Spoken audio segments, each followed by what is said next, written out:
250 এটা বাজেট সেশনৰ ওপৰত আজি আৰম্ভ হৈছে আৰু সেই বাজেটৰ ওপৰত আমি আজি ডিসকাশন কৰিছোঁ বিশেষকৈ আমাৰ কাৰ্বি আংলঙৰ অলৰাউণ্ড ডেভেলপমেণ্টৰ পূৰণ কৰা স্বাৰ্থত সেই বাজেট গোটেইখিনি অন্তৰ্ভুক্ত কৰা হৈছে আৰু লগতে CM প্ৰত্যেক সমষ্টিত আমি ইণ্টাৰেকশ্যন প্ৰগ্ৰাম আমি গৈছিলোঁ সেই গোটেইখিনিৰ বাজেটৰ আমি অন্তৰ্ভুক্ত কৰা হৈছে কিন্তু অসম চৰকাৰে এতিয়ালৈকে বাজেটৰ দাখিল কৰা নাই বাজেট প্লেছ কৰাৰ পিছত অসম চৰকাৰে বাজেট পাছ কৰাৰ পিছত কাৰ্বি আংলং অট'নমাছ কাউন্সিলৰ ইণ্টাৰেষ্টেড ছাবজেক্ট 30 ডিপাৰ্টমেণ্ট কিমানখিনি বাজেট এলোকেশ্যন হ'ব তথাপি আমি যোৱা বছৰৰ টেণ্টেটিভ বাজেট যে 2500 প্লাছ আমি কাৰ্বি আংলং অট'নমাছ কাউন্সিলৰ চেলেৰি আৰু নন চেলেৰি সেই গোটেইখিনি মিলি আমি 2500 প্লাছ আমি বাজেট এবাৰ দাখিল কৰিছোঁ সেইটো ইণ্টাৰেষ্টেড ছাবজেক্ট আৰু কাৰ্বি আংলং অট'নমাছ কাউন্সিলৰ পুঁজি সেই গোটেইখিনি পুঁজিটো আমি ৰেভিনিউ ওপৰতে সেইটো নিৰ্ভৰ কৰে ৰেভিনিউ কালেকশ্যনৰ ওপৰত সেই গোটেইখিনি আমি ইয়াত টেণ্টেটিভ এলোকেশ্যন হিচাপে আজি দাখিল কৰা হৈছে আৰু এটা কথা ক'ব লাগিব আজি আমি ভাৰতৰ জনপ্ৰিয় chief minister doctor Himanta Biswa Sarma ডাঙৰীয়া ধন্যবাদ দিব লাগিব যে কাৰ্বি আংলং অট'নমাছ কাউন্সিলত বাজেট প্ৰিপাৰেশ্যনৰ যিটো ক্ষমতা সেই ক্ষমতাটো দিয়া হৈছে টোটেলি অৰ্পণ কৰা হৈছে আগতে আমাৰ বাজেট প্ৰিপাৰেশ্যনৰ ক্ষমতা কাৰ্বি আংলং অট'নমাছ কাউন্সিলৰ পোৱা নাই MOS মেমৰেণ্ডাম অফ ছেটেলমেণ্ট তেতিয়া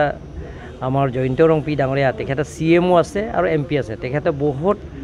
লাগিছে অসম চৰকাৰ আৰু ভাৰত চৰকাৰৰ লগত আলাপ আলোচনা কৰিছে তথাপিও বাজেট প্ৰিপাৰেশ্যনৰ ক্ষমতাটো দিয়া নাই তাৰপিছত MOS 1 আৰু MOS 2 2011 UPTSবিলাকৰ শান্তি চুক্তি স্বাক্ষৰ কৰিছে মেমৰেণ্ডাম অফ ছেটেলমেণ্ট তৃতীয়ত সেই বাজেট প্ৰিপাৰেশ্যনৰ ক্ষমতাটো দিয়া নাই তাৰপিছত 2021 ছয়টা অগ্ৰপন্থী সংগঠনবিলাকে তেওঁলোকৰ যিটো কেন্দ্ৰ চৰকাৰ ৰাজ্য চৰকাৰৰ লগত তেওঁলোকে শান্তি চুক্তি স্বাক্ষৰ কৰিছে MOS 2 তাতো মানে সেই বাজেট প্ৰিপাৰেশ্যনৰ ক্ষমতাটো দিয়া নাই ফাইনেন্স পাৱাৰটো দিয়া কিন্তু পোন প্ৰথমবাৰে আমাৰ কাৰ্বি আংলং অট'নমাছ কাউন্সিল আৰু ডিমা হাছাও অট'নমাছ কাউন্সিল আৰু BTR 60 অট'নমাছ কাউন্সিলৰ কাৰণে বাজেট প্ৰিপাৰেশ্যনৰ ক্ষমতা দিছে আমাৰ ডক্টৰ হিমন্ত বিশ্ব শৰ্মা ডাঙৰীয়া তাৰ কাৰণে আমি কাৰ্বি আংলং ৰাইজৰ হৈ তেখেতৰ আন্তৰিক অভিনন্দন জনাইছোঁ আৰু ধন্যবাদ দিছোঁ তাৰপিছত ইয়াৰ বাহিৰেও আমি আমাৰ চৰকাৰী গামবুঢ়া আগতে মোৰ প্ৰথম মই দায়িত্ব লৈছোঁ তেতিয়া 500 টকা আছে 500 টকাৰ পৰা মই বঢ়াই আজিলৈকে যোৱা বছৰলৈকে 3000 এবাৰ মই 4000 দিম বুলি মই প্ৰতিশ্ৰুতি দিছোঁ কিন্তু বাজেটৰ এলোকেশ্যন নাই আৰু কাৰ্বি আংলঙত বেলেগ জাতি জনগোষ্ঠী ইয়াত আছে সকলো জাতি জনগোষ্ঠীক তেওঁলোকৰ নিজৰ কলা সাংস্কৃতিক নিজৰ কালচাৰ জীয়াই ৰখাৰ স্বাৰ্থত আৰু পৰম্পৰাৰ পৰাই যেতিয়ালৈকে তেওঁ পূজা কৰি আহি আছে নেচাৰ ৱৰ্শ্বিপ বুলি কয় যেতিয়ানে সেই গোটেইখিনি পূজা কৰা মানুহবিলাকৰ ফেষ্টিভেল হিচাপে ৰাখে তেওঁলোকৰ কাৰণে আমি কাৰ্বি আংলং অট'নমাছ কাউন্সিলৰ পৰা আমি এটা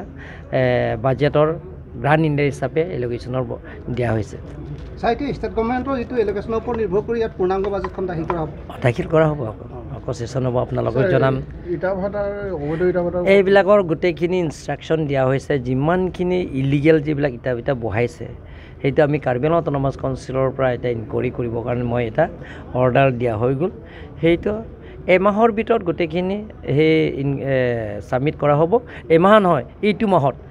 এই ফেব্ৰুৱাৰী মাহৰ গোটেইখিনি তেওঁলোকৰ ৰিপৰ্ট ছাবমিট দিয়াৰ পিছত মাৰ্চৰ পৰা তেওঁলোকৰ গোটেইখিনি যিবিলাক ইলিগেল খুলিছে কাৰ্বি আংলং অট'নমাছ কাউন্সিলৰ পৰা পাৰ্মিশ্যন লোৱা নাই তেওঁলোকৰ বন্ধ কৰা হ'ব